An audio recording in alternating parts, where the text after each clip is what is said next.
I love you. మీరు ప్రేమించక ముందే నేను మిమ్మల్ని ప్రేమించాను.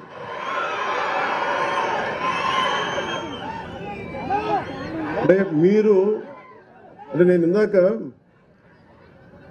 శబరి గారు మాట్లాడుతా మీ జన సైనికులు చాలా గట్టి వ్యక్తులు అంటుంటే,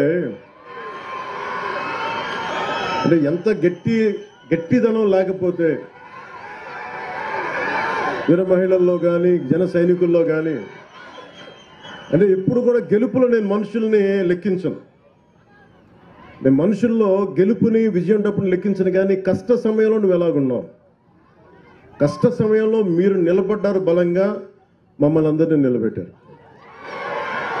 అంటే ఏం లేదు, అంటే రోడ్ల మీదకి ఇక్కడున్న వేదిక పైన నాయకులందరూ తెగించి రాగలరు. కానీ వెనక మీరు బలం ఇస్తే 175కి మనం 164 సీట్లు కొట్టగలిగాము, 21 పార్లమెంట్ సీట్లు. అంటే ఇది సామాన్యమైన విజయంగా దేశం తల తిప్పి చూసిన విజయం అది. అలాంటి విజయానికి మీలాంటి యువత కానీ మీలాంటి కమిటెడ్ వ్యక్తులు లేకపోయినంటే ఈ పాటికి ఇది సాధ్యమయ్యే పని కాదు.